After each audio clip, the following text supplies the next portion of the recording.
Assalamualaikum warahmatullahi wabarakatuh. Saya perwakilan dari kelompok 2 akan menjelaskan materi mengenai melaksanakan riset pemasaran dan meramalkan permintaan yang beranggotakan Cindy Aulia dengan NPM 23121101175, Sultan Razen dengan NPM 23121101181, dan saya sendiri dengan Amanda dengan NPM 23121101171. Saya akan menjelaskan mengenai riset pemasaran. Riset pemasaran adalah suatu penelitian yang sistematis serta diawali dari perumusan masalah, tujuan penelitian, pengumpulan informasi, pengelolaan informasi hingga interpretasi dari hasil penelitian. Perusahaan-perusahaan riset pemasaran terbagi menjadi 3 kelompok. 1. Perusahaan riset jasa sindikasi. Yang kedua, perusahaan riset pemasaran sesuai pesanan. Yang ketiga, perusahaan riset pemasaran lini terspesialisasi. Ada 6 langkah-langkah dalam riset pemasaran. 1. Mendefinisikan masalah dan sasaran riset. Yang kedua, menyusun rencana riset. Yang ketiga, mengumpulkan informasi. Yang keempat, menganalisis informasi. Yang kelima, menyajikan hasil temuan. Yang keenam, membuat keputusan. Mengukur produktivitas pemasaran. Penilaian efisiensi dan efektivitas aktivitas pemasaran adalah tugas penting dalam riset pemasaran. Ada 2 pendekatan untuk mengukur produktivitas pemasaran: metrik pemasaran dan pembentukan bauran pemasaran. Metrik pemasaran melibatkan pengukuran kinerja rencana pemasaran, analisis profitabilitas, tindakan perbaikan, dan perbandingan biaya langsung dengan biaya penuh. Sedangkan pembentukan bauran pemasaran melibatkan analisis data dari berbagai sumber untuk memahami efek kegiatan pemasaran. Peramalan dan pengukuran permintaan adalah salah satu alasan utama perusahaan melakukan riset pemasaran adalah untuk mengidentifikasi peluang pasar. Setelah riset selesai, perusahaan harus mengukur dan memperkirakan ukuran, pertumbuhan, dan potensi laba tiap-tiap peluang pasar. Ukuran permintaan pasar terbagi menjadi 6 macam, yaitu 1. Permintaan pasar yaitu volume total yang akan dibeli oleh kelompok pelanggan tertentu di wilayah geografis pada periode waktu tertentu, di lingkungan pemasaran tertentu, dan dengan program pemasaran tertentu.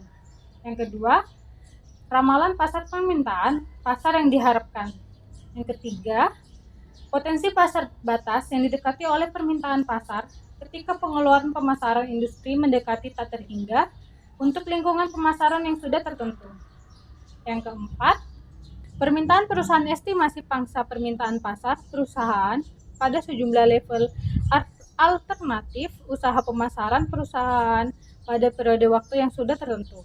Yang kelima, ramalan penjualan perusahaan level penjualan perusahaan yang diharapkan berdasar rencana pemasaran yang dipilih dan lingkungan pemasaran yang diasumsikan.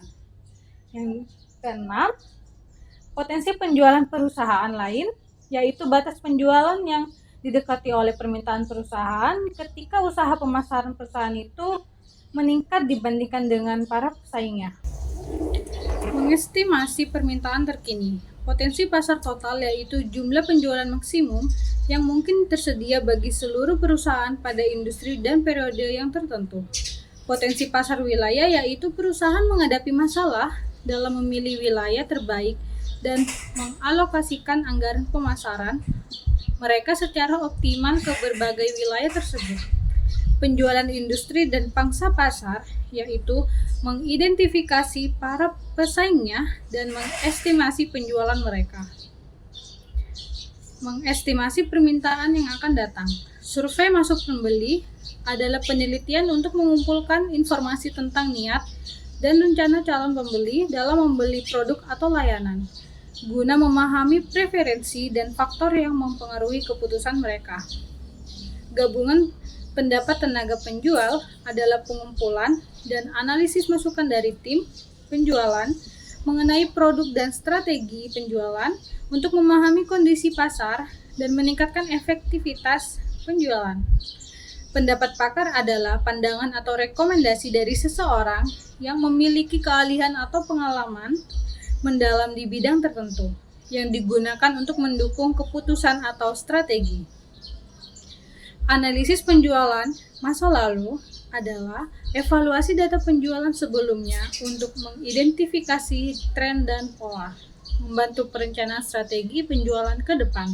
Metode uji pasar adalah pendekatan untuk menguji produk baru di pasar terbatas guna mengumpulkan data tentang respon konsumen dan potensi penjualan sebelum peluncuran penuh. Metode uji pasar adalah pendekatan untuk menguji produk baru di pasar terbatas guna mengumpulkan data tentang respon konsumen dan potensi penjualan sebelum peluncuran penuh. Sekian penjelasan materi yang dapat saya sampaikan. Saya akhiri. Wassalamualaikum warahmatullahi wabarakatuh.